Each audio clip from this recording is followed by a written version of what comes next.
반갑습니다. 이번 시간에는 시계 값에 대해서 배워보도록 하겠습니다. 오늘의 학습 목표는 대입의 뜻을 이해하고 시계 값을 구할 수 있다 입니다. 그렇다면 우리가 오늘의 학습 목표를 달성하기 이전에 지난 시간에 배운 것에 대해서 복습을 해보도록 하겠습니다. 우리는 지난 시간에 곱셈 기호와 나눗셈 기호의 생략에 대해서 배워보았습니다.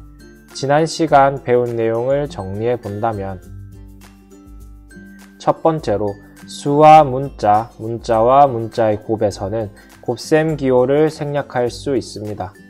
두 번째로 수와 문자의 곱에서는 수를 문자 앞에 쓰고 1 또는 -1과 문자의 곱에서는 1을 생략하여 줍니다. 세 번째로 문자와 문자의 곱에서는 보통 알파벳 순서로 쓰고 같은 문자의 곱은 거듭 제곱의 꼴로 나타냅니다. 마지막으로 괄호가 있는 식과 수의 곱에서는 곱셈 기호를 생략하고 수를 괄호 앞에 써줍니다. 나눗셈 기호의 생략은 다음과 같습니다. 나눗셈 기호를 생략하고 분수의 꼴로 나타내 주는데 a 나누기 b의 경우에는 a 곱하기 b분의 1로 고쳐주고 1을 간단하게 표현하면 b분의 a가 되겠습니다.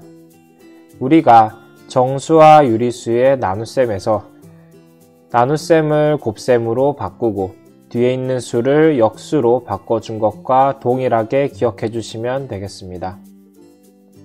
단 이때 b는 0이 되면 안 되겠죠. 지금까지 우리가 지난 시간에 배웠던 곱셈과 나눗셈 기호의 생략에 대해서 떠올려 보았습니다. 그렇다면 다음 물음에 답해 볼까요?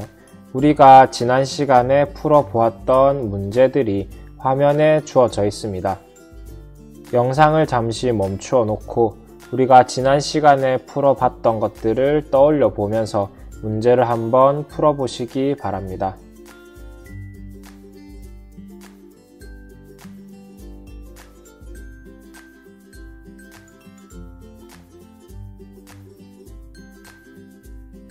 다들 잘 풀어보셨나요? 그렇다면 함께 확인해 보도록 하겠습니다. 한 자루에 n원 하는 연필 7자루의 가격을 문자를 이용하여서 식으로 표현해 보면 7 곱하기 n이라는 것을 우리가 지난 시간에 배워보았었죠.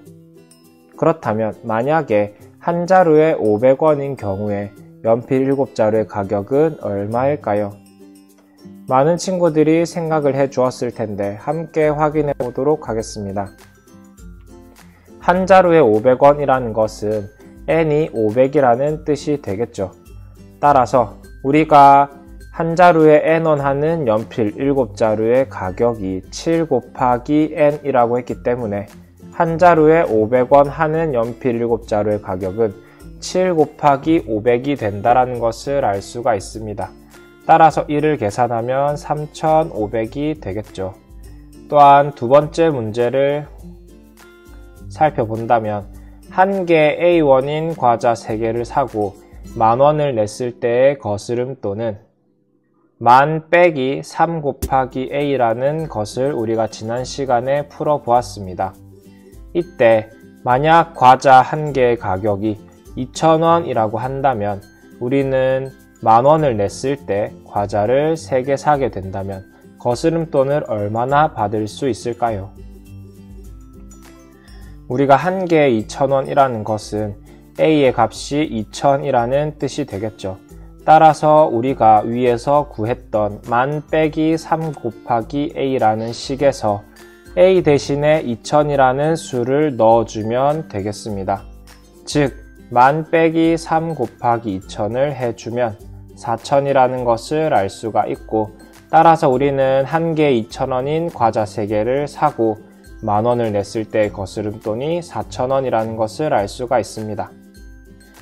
그렇다면 다음 문제도 한번 풀어보도록 하겠습니다. 영상을 잠시 멈추어 놓고 문제를 해결한 뒤에 다시 영상을 재생해 주시기 바랍니다.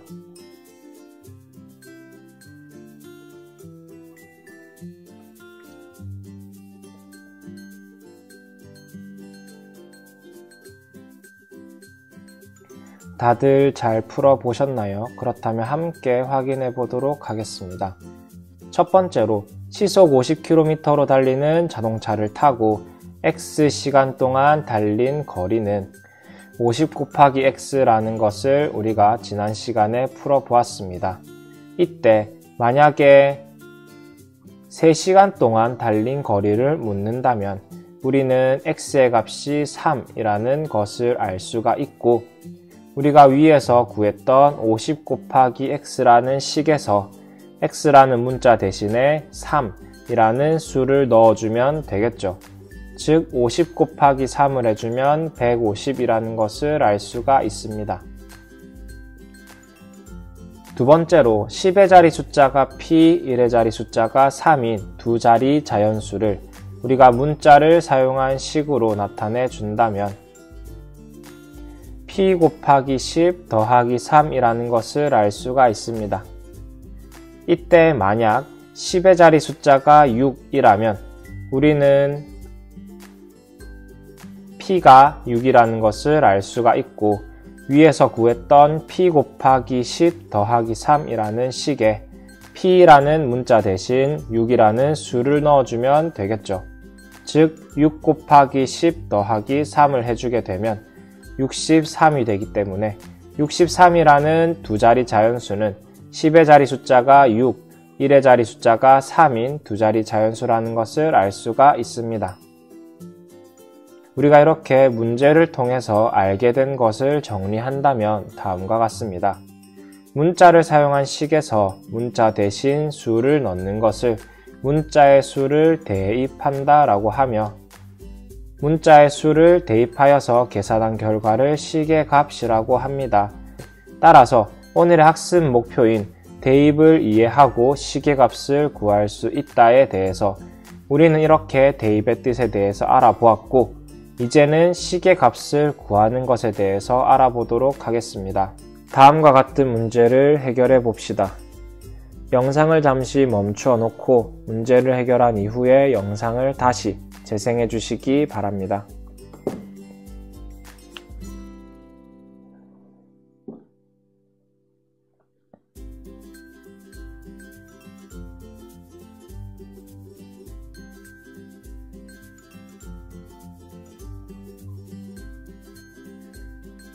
다들 잘 풀어보셨나요? 그렇다면 함께 확인해 보도록 하겠습니다.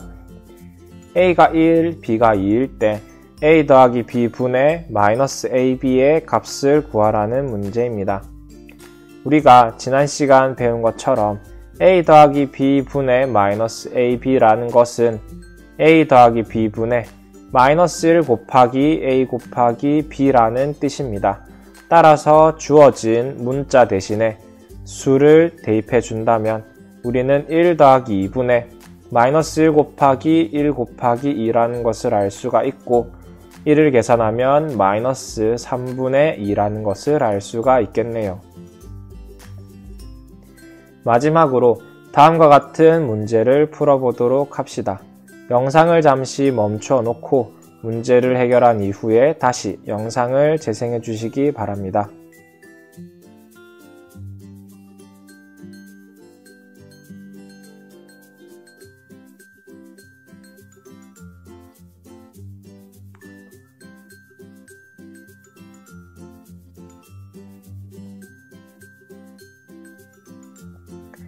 다들 잘 풀어보셨나요? 그렇다면 함께 확인해 보도록 하겠습니다.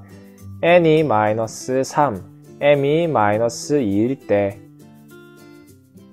2n 빼기 3m의 값을 구하라는 문제입니다. 우리가 지난 시간에 배운 것을 활용하여서 2n 빼기 3m이라는 것은 2 곱하기 n 빼기 3 곱하기 m이라는 것을 알 수가 있고, 주어진 문자 대신에 수를 대입해 준다면 2 곱하기 마이너스 3 빼기 3 곱하기 마이너스 2라는 것을 알 수가 있습니다. 이때 음수를 대입할 때에는 괄호를 사용하여 대입해 주셔야 합니다.